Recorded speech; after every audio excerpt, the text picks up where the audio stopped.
Bendiciones amigos y hermanos de YouTube. Soy el maestro de la palabra Walter Paredes Ramos. Le agradezco al Señor por permitirme este mensaje de esta mañana y llegar hasta sus hogares con esta bendición. Estamos con la serie La Lealtad y el tema de esta mañana es el poder de la lealtad. Yo quiero que usted tome su Biblia, por favor, ahí en Segunda de Crónicas, capítulo 19, versos 4, y dice la palabra del Todopoderoso Dios Padre, Dios Hijo y Dios Espíritu Santo de la manera que está escrita. Habitó pues Josafat en Jerusalén, pero daba vuelta y salía al pueblo, desde Beerseba hasta el monte de Efraín, y los conducía a Jehová, el Dios de sus padres. Y puso jueces en todas las ciudades fortificadas de Judá, por todos los lugares, y dijo a los jueces: mirad lo que hacéis, porque no juzgáis en lugar de hombre, sino en lugar de Jehová, el cual está con vosotros cuando juzgáis. Sea pues con vosotros el temor de Jehová. Mirad lo que hacéis, porque con Jehová nuestro Dios no hay injusticia, ni acepción de persona, ni administración de cohecho o soborno. El poder de la lealtad. La lealtad me garantiza a mí. La lealtad produce. La lealtad produce una correcta administración de justicia. Hoy en día es bien doloroso ver cómo los encargados de administrar justicia en el hogar, que son los padres, en la iglesia, que es el pastor, en una denominación, que es el presidente de la misión, el presbítero en su lugar, no todos, pero hay algunos que son pésimos administradores de la justicia de Dios. Dios nos ha llamado a administrar su palabra y a vivir aplicando la palabra en nuestra vida y en la vida de los demás de una manera justa. La lealtad garantiza que la persona no se deje llevar por las apariencias, porque fulano tiene plata, entonces yo voy a favorecerlo a él y no a quien lo está denunciando, como sucede en el mundo con los jueces. Eso no es así. Cada acción que el hombre realice en contra de la palabra de Dios está en clara violación de la Torá. Nosotros tenemos que darle al César lo que es del César y a Dios lo que es de Dios. Le tenemos que dar la razón a quien la tiene. Nosotros no podemos comportarnos como una institución común y corriente. La iglesia debe de hacer la diferencia. Por donde yo voy predicando, siempre me encuentro con situaciones como esta, en donde un pastor determinado tiene revuelta la iglesia por haber favorecido, por haber hecho cosas en cuanto a justicia se refiere, totalmente incorrectas. La Biblia dice en el libro de Mateo que si vuestra justicia no fuere mayor que escribas y fariseos, no entraréis en el reino de los cielos. ¿Por qué? Porque el sistema religioso que él encontró cuando comenzó a predicar estaba prácticamente socavado por el enemigo. Ellos se habían hecho su propia teología, sus propios principios, pisoteaban las escrituras a como mejor les parecía y se aferraban terriblemente a la tradición de los ancianos y de sus padres y de los sacerdotes. Entonces, la administración de justicia es lo que la correcta administración de justicia la produce la lealtad. Una persona que es leal, no le importa que usted sea el más diezmero de la iglesia. Si él cree que usted es culpable, él le va a poner disciplina a usted y le va a dar la razón a la víctima y nunca al victimario. En el mundo de hoy, alguien comete un delito, los familiares de la víctima acusan y el juez termina dejando libre a la persona que no debiera dejar libre simplemente porque hubo dinero debajo de la mesa. Entonces, mucha iglesia de hoy, estoy hablando de congregaciones, son igual que el mundo, se comportan como el mundo. Y tiene que haber una diferencia entre el pastor entre el pastor y alguien de afuera que administra justicia, entre la congregación como comunidad de fe y los demás clubes sociales que hay allá afuera. La ética que nos debe reinar a nosotros debe ser la ética judeocristiana basada en los principios morales, espirituales y éticos de la Torá. No podemos nosotros parecernos al mundo. Ese es el primer punto. El segundo punto es excelencia. La lealtad produce excelencia. Y tengo una escritura para ustedes en el libro de Eclesiastés, capítulo 4, verso 4, y dice textualmente así: he visto asimismo que todo trabajo y toda excelencia de obras despierta la envidia del hombre contra su prójimo. También esto es vanidad y aflicción de espíritu. ¿Qué tengo yo que envidiarle a un mediocre? Nada. Nada, pero ni que fuera excelente. Yo simplemente imito al excelente, no tengo que envidiarle. Pero sin embargo, cuando usted es excelente como una persona leal para Dios, sobra quien no venga donde usted a pedirle la receta de cómo es el éxito, cómo ha logrado usted ese éxito. Simplemente se ponen a envidiarlo. Entonces yo no tengo nada que envidiarle ni imitar del mediocre. Siempre que yo voy a ministrar la palabra, me aseguro que sea, en primer lugar, una buena palabra. Y si es una buena palabra, me aseguro de que sea bíblico todo lo que yo voy a decir. No me interesa impartirle a usted mi opinión privada, porque la Escritura es inspirada por Dios, no por los hombres. No puede ser añadida o quitarle algo. La Escritura es inspirada por Dios. Y los santos hombres de Dios hablaron por el Espíritu Santo siendo inspirados por Él. Entonces, todo trabajo que yo voy a hacer en el Señor, me aseguro que sea excelente. Y he sido una persona que en ese sentido he sido leal. Y le estoy hablando de mi experiencia personal para que no crea que yo estoy criticando a alguien en especial. Todo cristiano tiene que ser excelente en el área del que Dios lo llamó. En esto hablando de lo que es piedad, que es servicio a Dios. En el hogar, en todas las áreas de su vida, el hombre tiene que ser leal a Dios. Y su comportamiento tiene que ser leal dentro y fuera de casa, dentro y fuera de la iglesia. Los mediocres no agradan a Dios. Entonces el hombre o la mujer de Dios se distingue de otros hombres de Dios por excelencia, por lealtad. No todo el mundo es leal hoy. Incluso los cristianos que son ministros que están en puestos de autoridad muy elevados, muchos de ellos no son leales a Dios. Lo que miramos ahí es un hombre que tiene la responsabilidad de un puesto, pero que a la larga no es leal a Dios. Una vez dijo un pastor una cosa que me caló muy hondo, a saber cómo vivirá él allá en su país. Y aquí viene a hablarnos de santidad. Si bien es cierto, eso puede ser verdad y puede ser mentira, pero tiene sentido, porque solamente Dios sabe el estado espiritual en el que yo me encuentro, solamente Él conoce mi corazón. Entonces yo quiero que ustedes capten esto, de que la lealtad produce excelencia. Nadie que no sea leal va a ser excelente. El leal va a ser excelente porque sabe que Dios es un Dios de excelencia. Solo fíjese usted, por favor, en la creación. No hay tacha, no hay mancha, no hay nada malo en la creación de Dios, de los tres cielos y la tierra, que es el planeta en el que nosotros vivimos. Dios es un Dios de excelencia y debemos de seguir sus pisadas, debemos de seguir su conducta, porque la conducta de Él es conducta perfecta.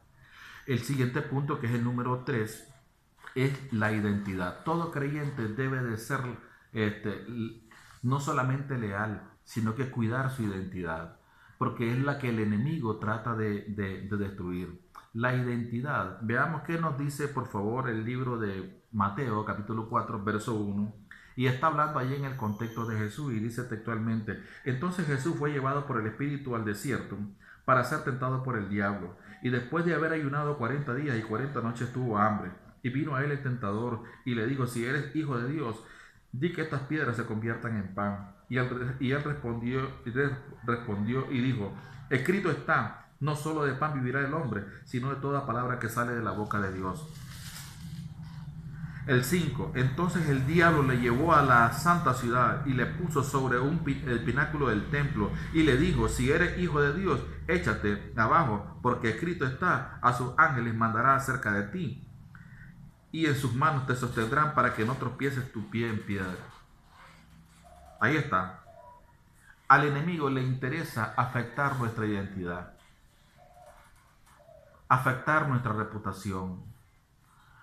Si una persona no es leal con su integridad en la palabra, entonces prácticamente la identidad de esa persona, la reputación de esa persona se va a deteriorar. Nosotros somos hijos de Dios. Esa es nuestra identidad. Pero como hijos de Dios, dice la Biblia, debemos de ser sal y debemos de ser luz. Pero si la sal se vuelve insípida, dice la Biblia, la misma Biblia dice que no sirve para nada, así la califica, sino más bien para ser hollada por los hombres, o sea, pisoteada y echada afuera.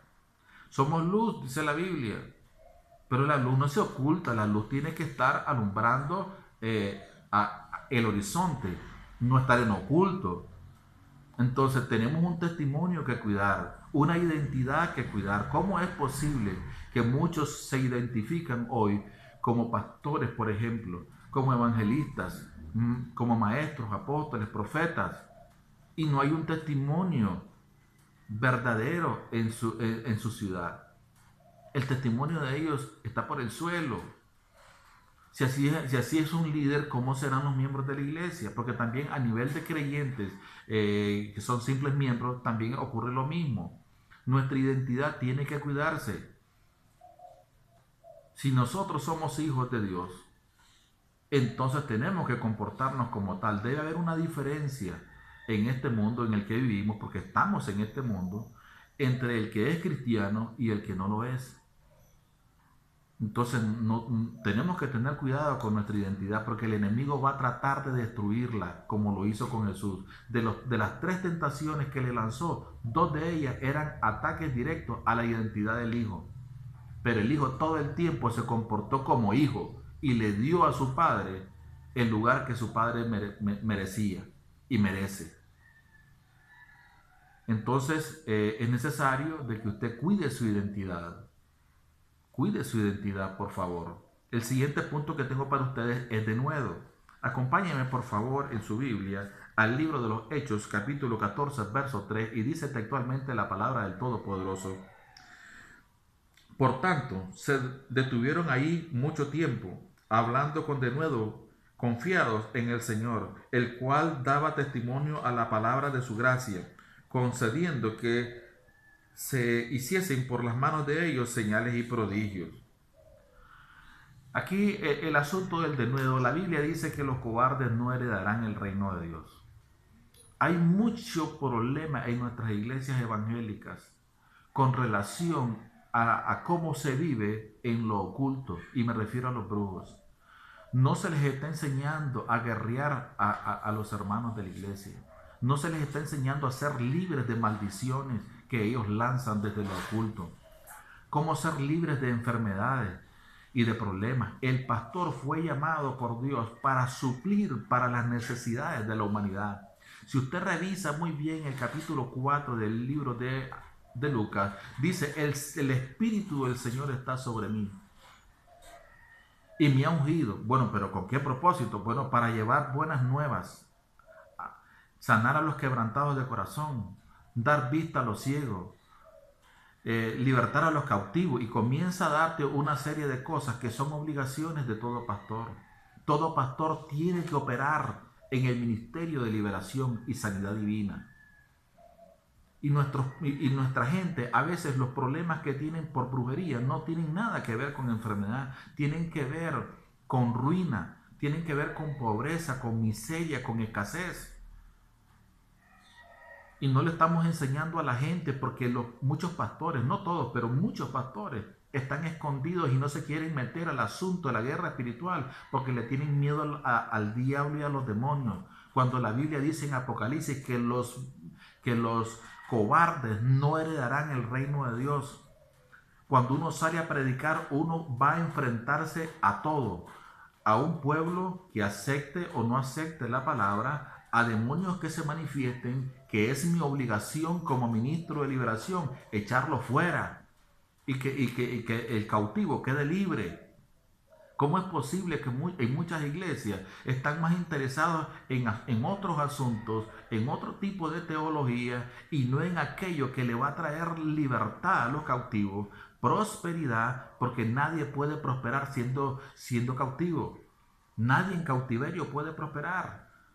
Y el cautiverio yo lo puedo ver en el área financiera, en el área de lo que es la enfermedad, en el área de lo que es la ignorancia o los malos conceptos o los pensamientos que son una fortaleza, pueden ser paradigmas, etcétera. Entonces el ministro está ahí para liberar en todos los campos del haber a su pueblo. Dios espera que cada ministro cumpla con ese pasaje de Lucas 4, porque para eso lo llamó. Dice el libro de Juan, al que Dios envía, las palabras de Dios habla. Y yo puedo tomar la misma frase para decir, al que Dios envía, confrontará los poderes del mal. En este mismo punto, yo quiero hablarles de 6 o 7 puntos que hablan de lo que es la guerra espiritual. Confrontación de poderes, liberación, restauración, renovación, regeneración, reconciliación y adiestramiento, que es prácticamente entrenamiento. Pero si no lo hay, porque el ministro está interesado en congresos de aquí para allá, pero la situación espiritual de su iglesia, la prosperidad de su iglesia, que no es primero dinero, sino espiritual. El dinero viene siendo añadidura. Aquí estoy hablando del reino de Dios y su justicia. Y una vez me acuerdo que me encontré a un ministro y le ofrecí una copia de mi libro, Los secretos del ocultismo, para que él fuera a su casa, lo estudiara y viniera y comenzara a practicar eso con su pueblo y lo hiciera libre. Me dijo que no quería meterse en eso muy tranquilamente. ¿Qué clase de pastor es este? ¿Qué clase de representante de Dios en la tierra es ese? Porque Cristo viene a echar fuera demonios, a resucitar muertos, a sanar enfermos, a hacer milagros de multiplicación, de prosperidad. Entonces muchos no tienen no saben cuál es su identidad. No tienen pantalones para ser pastores. Se necesita de nuevo para ser pastores, para ser evangelista, maestro, apóstol, profeta, para ser diácono. Se necesitan pantalones.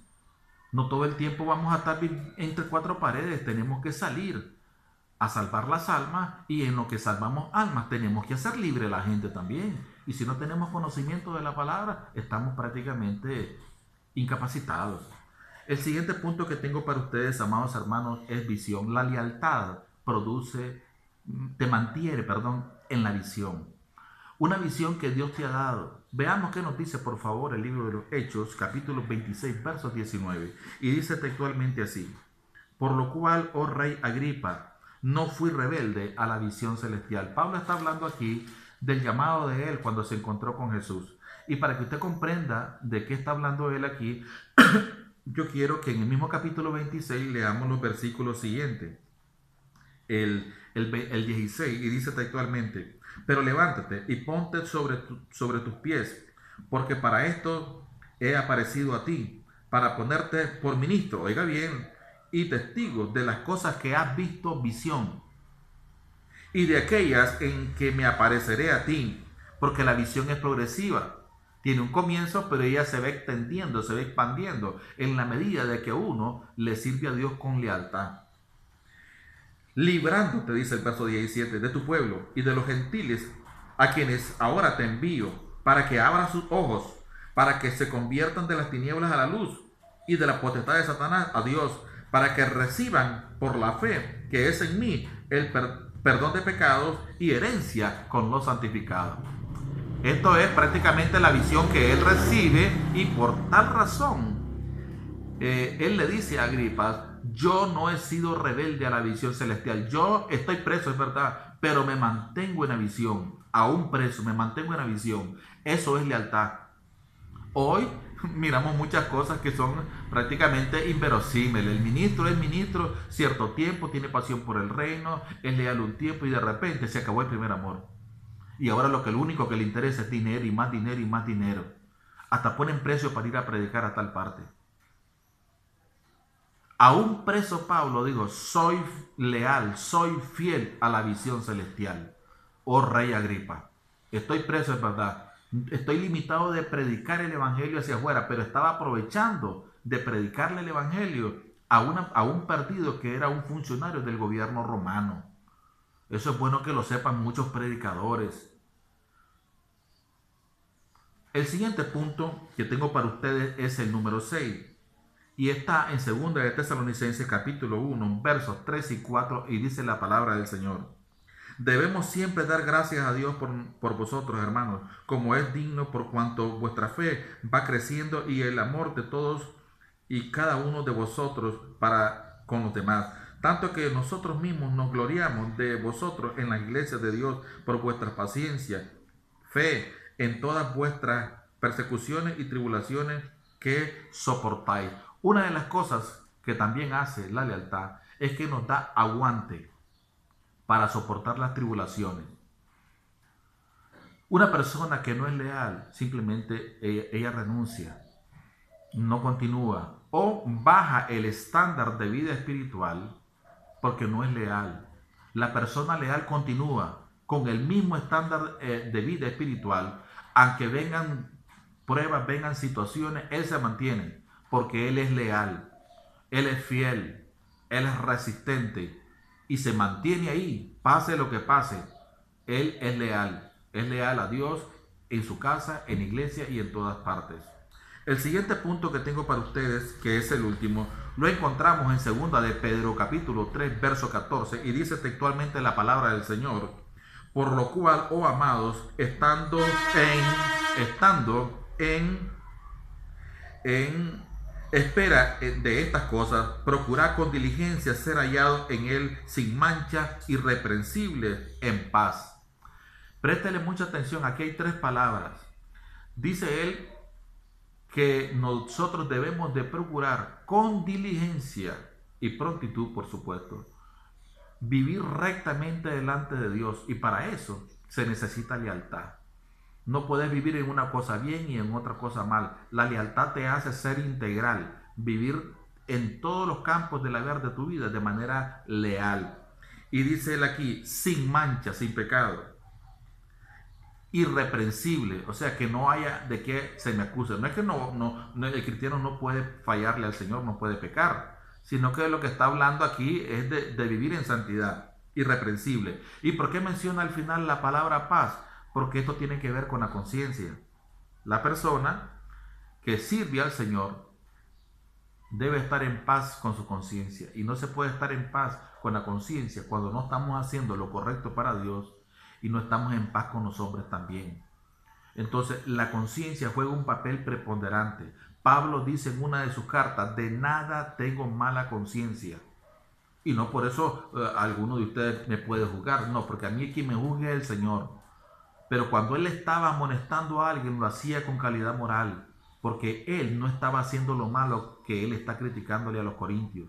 Entonces le dice: de nada tengo mala conciencia. La conciencia juega un papel importante, porque la conciencia es la voz de tu espíritu y ella te dice cuando estás bien y cuando estás mal.